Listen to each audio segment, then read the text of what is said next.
आप सभी को नमस्कार। आज मैं आप सभी के समक्ष एक ज्ञानवर्धक कहानी लेकर आई हूँ कि गिद्ध ने बताया कि माँ की एक गलती के कारण बेटा दर दर का भिखारी बन जाता है।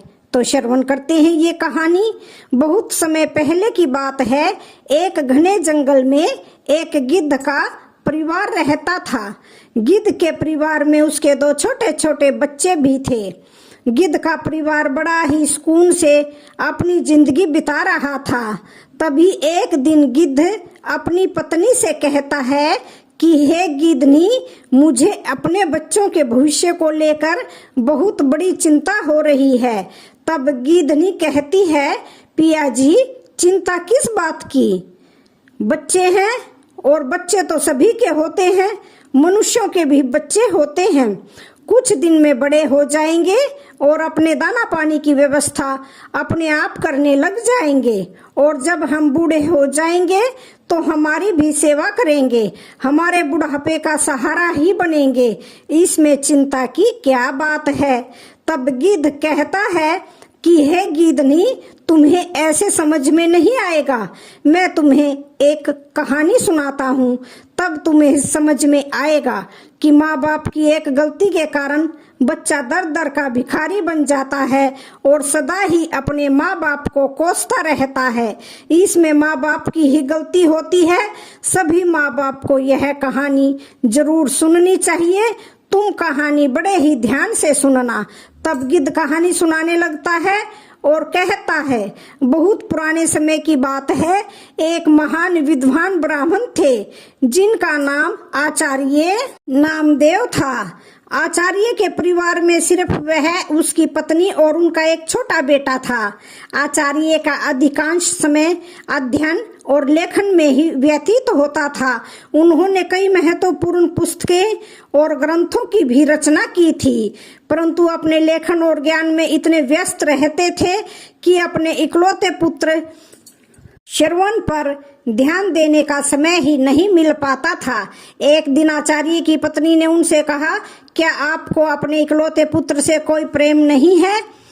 पूरे दिन आप बस अध्ययन और लेखन में ही लगे रहते हो। आचार्य ने उत्तर दिया, मेरे पास इन भावनाओं के लिए समय कहाँ है। आचार्य जी विद्वानों के बीच बहुत प्रतिष्ठित थे और राजा के दरबार में भी उनका बहुत सम्मान था। राजा ने कई बार उन्हें अपने दरबार में सलाहकार बनने के लिए अनुरोध भी किया था, लेकिन आचार्य हमेशा यह कहकर इनकार कर देते थे कि महाराज, आपकी सेवा में आने पर मुझे आपकी चापलूसी करनी पड़ेगी, जो मैं नहीं कर सकता। दूसरी तरफ उनका पुत्र श्रवण अपनी माँ की अत्यधिक लाड प्यार से बिगड़ गया था।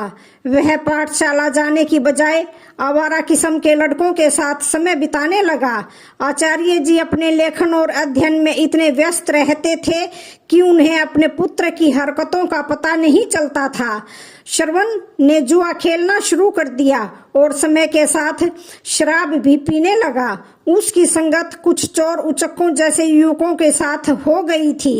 एक दिन की बात है, श्रवण अपने चोर दोस्तों के साथ मंदिर में चोरी करने के लिए जाता है, और जब वह तीनों मंदिर में चोरी कर रहे थे, तभी एक पहरेदार ने उन तीनों को चोरी पकड़ते हुए पकड़ लिया और उसे पकड़कर सीधे राजा के पास ले गए और बोले, महाराज, यह लड़के मंदिर में चोरी करते हुए पकड़े गए हैं और इनमें से एक आचार्य जी का पुत्र श्रवण है। यह सुनकर राजा भी अचंभित रह गए कि ज्ञान और धर्म का उपदेश देने वाले आचार्य का पुत्र चोरी में लिप्त है। तब गिद्ध कहता है कि हे गिद्धनी, अगर माँ बाप धर्म का ज्ञान देते हो खुद ज्ञानी पंडित हो और उनका एक ही लड़का और वह भी चोर हो, तो लोग अचंभित तो हो ही जाएंगे। क्या इनके माँ बाप ने अपने बच्चों को अच्छे संस्कार नहीं दिए? उधर राजा ने तुरंत एक सैनिक को आचार्य जी के घर पर सूचना देने के लिए भेजा। सैनिक ने जाकर कहा, आचार्य जी, आपका बेटा राजमहल में है, उसे मंदिर में चोरी करते हुए पकड़ा गया है। यह सुनकर आचार्य जी ने कहा, ओ यह क्या, मेरे मुंह पर कालिख लग गई, अब मैं किसी को क्या मुंह दिखाऊंगा। उनकी पत्नी ने कहा, महाराज आपका बहुत सम्मान करते हैं, आप चाहे तो उसे माफी मिल सकती है। आचार्य जी ने उत्तर दिया, नहीं, मैं एक अपराधी की सिफारिश नहीं करूंगा, यह भी एक अपराध है। अब गिद्ध कहता है, हे गिद्धनी, जिस अपने बच्चे को पंडित अपराधी बता रहा है, उसके अपराधी चोर बनने का श्रेय तो पंडित जी को ही जाता है। जब उसे शिक्षा की जरूरत थी तब पंडित जी अपनी ही शिक्षा पूरी कर रहे थे। तब इधर पंडित जी ने अपनी पत्नी से धमकी दी कि अगर आप राजा के पास नहीं जाएंगे तो मैं अपनी जान दे दूंगी। इस प्रकार आचार्य जी ने अपने सिद्धांतों के आगे झुकने से इनकार कर दिया और यही उनके व्यक्तित्व की महानता को दिखाता है। आचार्य ने भारी मन से कहा, ओहो, अगर मैं तुम्हारी इस जिद की वजह से मुझे राजा के पास जाना पड़ेगा। पत्नी की बात मानकर अनिच्छा होते हुए भी वह राजमहल में चले गए। दरबार में उन्होंने राजा से प्रार्थना की कि हे राजन, मेरा पुत्र अभी नाबालिग है, उसे क्षमा कर दीजिए। राजा ने गंभीरता पूर्वक जवाब दिया कि यदि ऐसी बात है तो आपको राज दरबार में सभी के सामने मुझसे सार्वजनिक रूप से माफी मांगनी होगी, तभी मैं आपके बेटे को माफ कर सकता हूँ। आचार्य जी ने सिर झुकाकर कहा, ठीक है राजन, मैं भरे दरबार में मैं आपसे अपने बेटे के लिए क्षमा याचना करूंगा। आचार्य की इस विनती पर राजा ने उनके बेटे को इस शर्त पर माफ कर दिया कि भविष्य में वह कोई अपराध नहीं करेगा। परंतु इस घटना के बाद आचार्य जी की प्रतिष्ठा में धक्का लग गया। वे जहां भी जाते लोग उसे कहते कि आचार्य का बेटा चोर है। यह सब सुनकर आचार्य जी को बहुत दुख होता और इस अपमान और बेइज्जती के चलते आचार्य जी अब बीमार रहने लगे। उनके स्वास्थ्य पर इसका गहरा असर पड़ा। बेटा तो घर आ गया लेकिन चोरी की उसकी आदत नहीं गई। उसने आचार्य जी की किताबें उठाकर बेचना शुरू कर दिया। एक दिन आचार्य जी ने पूछा, मेरी पुस्तकें कहाँ गई? तो बेटे ने लापरवाही से कहा, पिताजी, मैंने घर का कूड़ा कचरा साफ कर दिया। आचार्य क्रोधित होकर बोले, अरे निकम्मे, तूने मेरा सर्वनाश कर दिया। बेटा ऊंचे स्वर में बोला, आप तो हमेशा मुझे कोसते ही रहते हो। मुझे लगा वह किताबें किसी काम की नहीं है, इसलिए मैंने उन्हें बेच दिया। आचार्य जी ने उसे ज्यादा कुछ नहीं कहा। समय बीतने के साथ साथ आचार्य जी की बीमारी और गंभीर होती गई। वे चिंता में थे कि उनके बाद उनकी पत्नी और आवारा बेटे का क्या होगा। वे बीमार थे, फिर भी एक महत्वपूर्ण ग्रंथ की रचना कर रहे थे। वे सोचते, मैं यह ग्रंथ पूरा करके ही मरूंगा। बीमारी के बावजूद वे दिन रात लिखते रहे और एक दिन उनका यह ग्रंथ पूरा हो गया तो उन्होंने सोचा, मेरा ग्रंथ तो पूरा हो गया है, लगता है मेरे जीवन के दिन भी पूरे हो गए हैं। उस दिन उन्होंने अपने बेटे को पास बुलाया और कहा, बेटा, अभी भी समय है, तुम संभल सकते हो, अपने आप को काबिल बना सकते हो। उन्होंने अपना लिखा हुआ ग्रंथ बेटे को देते हुए कहा, बेटा, तुम्हारी बर्बादी मेरी ही लापरवाही का नतीजा है। मुझसे भूल हुई है, यह मैं मानता हूँ, लेकिन यह अमूल्य ग्रंथ संभाल कर रखो। एक ना एक दिन यह ग्रंथ तुम्हें धनवान जरूर बना देगा और तुम्हें देने के लिए मेरे पास कुछ भी नहीं है। श्रवण ने अपने ग्रंथ की पोथी अपने पास रखी, परंतु मन ही मन वह सोच रहा था, मैं इस पोथी का क्या करूँगा? मुझे पढ़ना लिखना तो आता नहीं। अगर पिताजी कुछ पैसे देते तो बात अलग थी। अगले दिन सुबह आचार्य जी का देहांत हो गया। उनकी मृत्यु के बाद उनके परिवार पर मानो दुखों का पहाड़ टूट पड़ा था, परंतु श्रवण को इस बात की कोई चिंता नहीं थी। वह तो अपने पिताजी के समान में धन की तलाश करने लगा।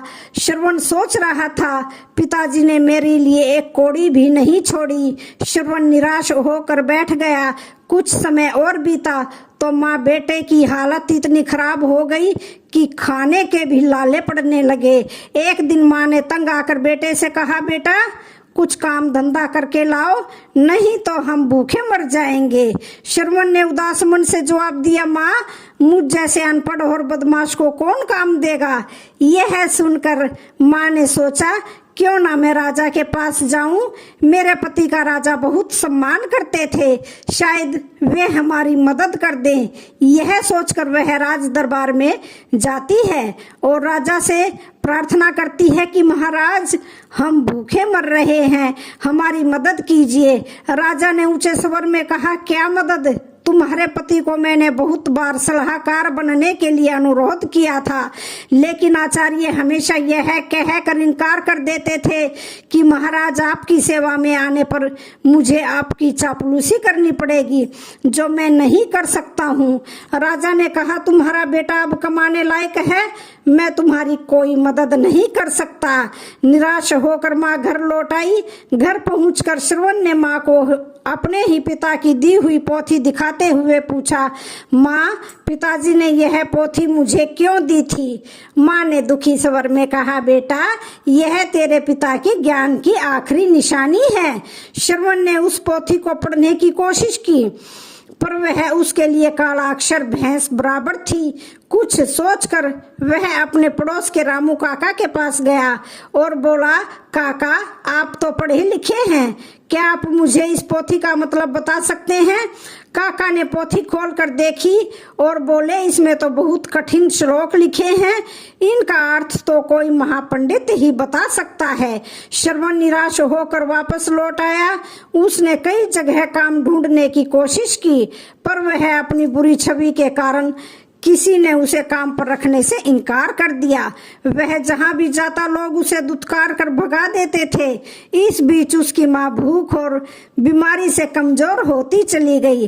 अपनी माँ की लाचारी और उसकी भूख को देखकर श्रवण ने खाने का इंतजाम करने की ठानी और घर से निकल पड़ा। चलते चलते उसकी नजर एक बगीचे पर पड़ी जिसमें फलों के पेड़ लगे हुए थे। उससे रहा ना गया, वह बगीचे के अंदर चला गया। श्रवण ने जल्दी से कुछ फल तोड़े, लेकिन तभी बगीचे का पहरेदार वहां पर आ गया।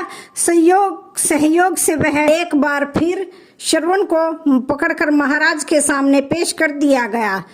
पहरेदार ने कहा, महाराज यह आपके बगीचे से फल चुरा रहा था।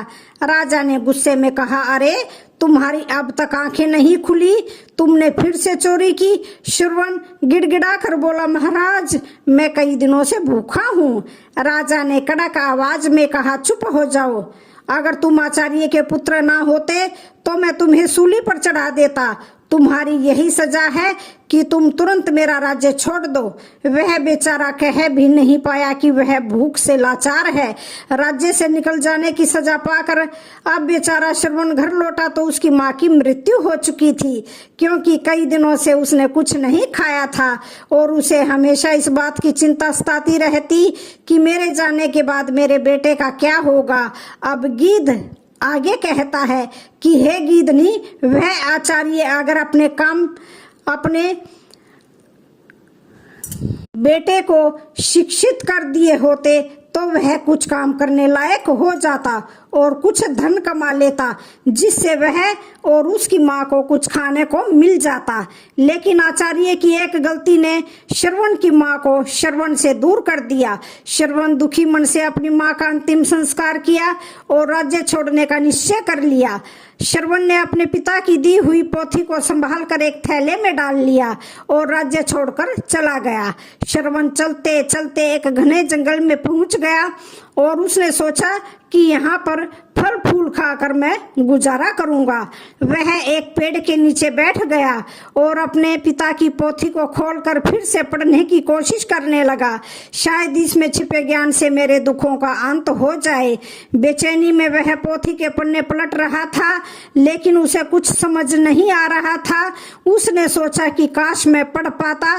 पिताजी ने मरते वक्त कहा था कि यह ग्रंथ अमूल्य है। अचानक हवा का एक तेज झोंका आया और पोथी में से कुछ पन्ने उड़ गए। श्रवण ने उन पन्नों को पकड़ने की कोशिश की, पर वह असफल रहा।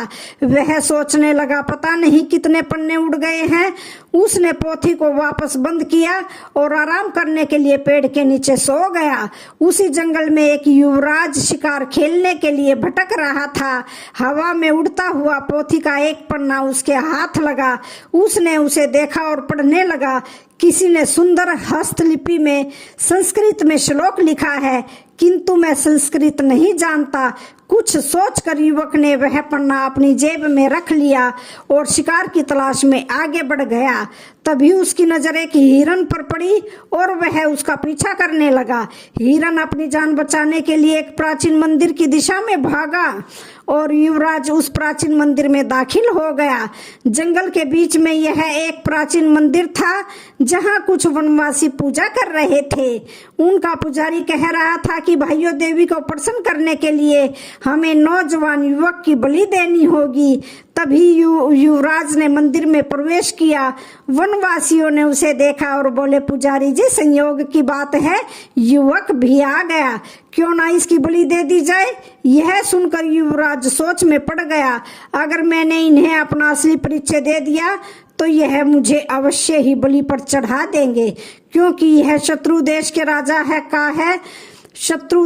राजा का है। वनवासियों ने युवक को रस्सी से बांध दिया। तब युवराज ने कहा, पुजारी जी, मैं एक नीच कुल की संतान हूँ। मेरी बलि देने से देवी अपवित्र हो जाएगी। पुजारी ने हंसते हुए सख्त स्वर में कहा, अरे देवी को बलि चाहिए, उन्हें ऊंच नीच से कोई मतलब नहीं है। युवराज अपने जीवन से निराश हो गया और सोचने लगा, झूठ बोलकर भी मैं अपने प्राण नहीं बचा पा रहा हूँ। तब उसे बलि के लिए लाया गया तो उसने कहा, भाइयों, बलि चढ़ाने से पहले मैं अपनी एक अंतिम इच्छा पूरी करना चाहता हूँ। मेरी जेब में एक भोजपत्र है, क्या कोई उसे पढ़कर उसका अर्थ बता सकता है? मेरी यही अंतिम इच्छा है। पुजारी ने कहा, अवश्य, लाओ, मैं तुम्हें उसका अर्थ बताता हूँ। पुजारी ने उस ग्रंथ के पन्ने को अपने हाथों में उठाया और कहने लगा, इस भोजपत्र पर 2 श्लोक लिखे हुए हैं। पहले का अर्थ है, एक झूठ कई झूठों को जन्म देता है और झूठा व्यक्ति अंत में मुसीबत में फंस जाता है। दूसरे श्लोक का अर्थ है, किसी के प्राण लेना सरल है, परंतु किसी को जीवन देना अत्यंत कठिन है। युवराज यह सुनकर फूट फूट कर रोने लगा। पुजारी ने उससे पूछा, तुम क्यों रो रहे हो? युवराज ने रोते हुए कहा, यह दोनों श्लोक मुझ पर ही लागू होते हैं। यह सुनकर वनवासियों को अपनी गलती का एहसास हुआ। उन्होंने उनमें से एक ने आगे बढ़कर बोला, पुजारी जी, यह युवक सच कह रहा है, हमें इसे जबरदस्ती बलि पर चढ़ाने का कोई अधिकार नहीं है। तब वनवासियों ने युवराज को मुक्त कर दिया। पुजारी ने कहा, जाओ नौजवान, इस श्लोक ने हमारी आंखें खोल दी हैं। हम आज के बाद देवी को किसी जीव की बलि नहीं चढ़ाएंगे। युवराज, जिसका नाम प्रसून था, उसने उसका धन्यवाद किया और महल की ओर चल दिया। लौटते समय वह विचारों में खोया हुआ था। सोच रहा था, यह भोजपत्र कितने अनमोल हैं, इन्होंने मेरे प्राण बचाए हैं। हो सकता है ऐसे सुंदर उपदेशों वाले पन्ने और भी वहां मिल सकते हैं। युवराज ने अपने पिता के महल में वापस पहुंचकर युवराज ने अपने पिता के चरणों में प्रणाम किया और कहा, पिताजी, आपने मुझे शिकार खेलकर जीवों की हत्या करने से मना किया था। मैंने आपसे झूठ बोलकर शिकार खेलने गया था और मुसीबत में फंस गया, परंतु इन श्लोकों ने मेरे प्राण बचा लिए। युवराज ने राजा को अपने आप बीती सुना दी और उसने कहा, ऐसे श्लोक जो दूसरों को अहिंसा की शिक्षा देते हैं और जिन्होंने मेरे प्राण बचाए हैं, मेरे लिए हजारों मोहरों के बराबर हैं। पिताजी, इस भोजपत्र पर पन्नों की संख्या 3 लिखी है। यह किसी अनमोल पोथी के हिस्से हैं।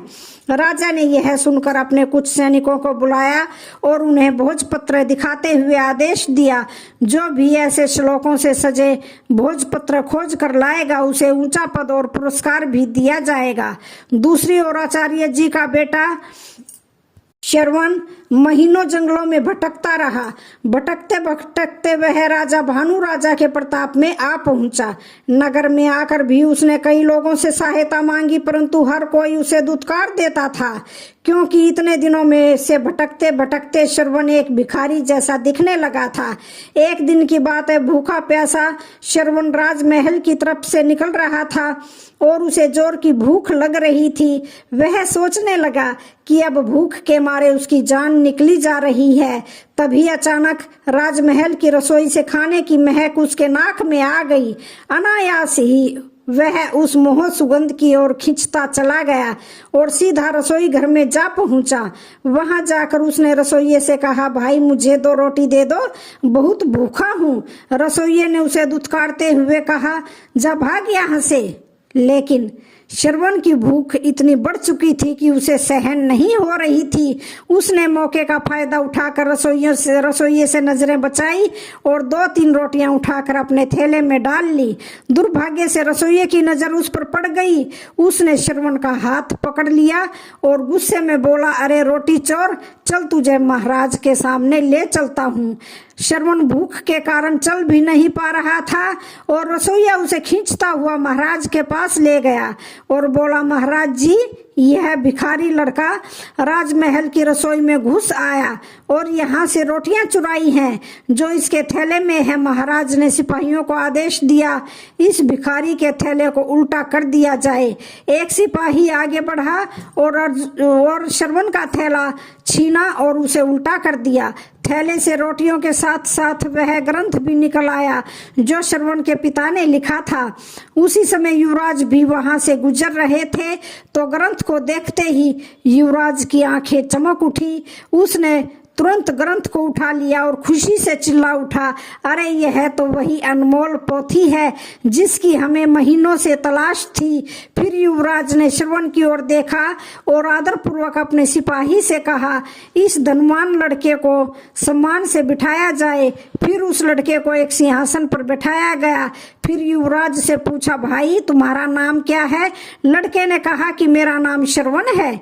युवराज ने कहा कि इतनी अनमोल संपत्ति होने के बावजूद भी तुम भीख मांग रहे हो। मैं इस पोथी के लिए तुम्हें 5000 स्वर्ण मुद्राएं देने को तैयार हूँ। श्रवण यह सुनकर एकदम दंग रह गया और बोला, यह क्या कह रहे हो? 5000 स्वर्ण मुद्राएं? श्रवण ने कहा, महाराज मैं सोच रहा था कि लाखों की संपत्ति रखते हुए भी मैं भूखा मर रहा था। फिर उसने कहा, मित्र, इस पोथी के वचनों ने सदा मुझे पतन के गड्ढे में गिरने से बचाया है और मेरे प्राणों की रक्षा की है, लेकिन मेरी आंखें बार बार ठोकर खाकर भी नहीं खुली। युवराज ने पोथी खोली और श्रवण को पहले और दूसरे पन्ने का श्लोक सुनाने लगा। उसमें लिखा था कि अविद्या सारे कष्टों की जननी है और संकटों में ही अपने और पराये की पहचान होती है। श्रवण ने कहा, सचमुच अविद्या ने ही मुझे दर दर का भिखारी बना दिया। अगर मैंने बचपन में ही विद्या ग्रहण की होती तो आज मैं अपने पिता की तरह एक विद्वान आचार्य होता। युवराज ने कहा, भाई श्रवण, अपनी पोथी का यह मूल्य स्वीकार करो। और यह कहते हुए युवराज ने स्वर्ण मुद्राओं की थैली श्रवण को थमा दी। श्रवण ने थैली को अपने हाथ में लेते हुए कहा, अब मैं धन का बोझ कहाँ उठाता फिरूंगा? इस धन को मैं गरीब बच्चों की अविद्या दूर करने के लिए लगाऊंगा, ताकि जो दिन मुझे देखने को मिले हैं और किसी को ना मिले।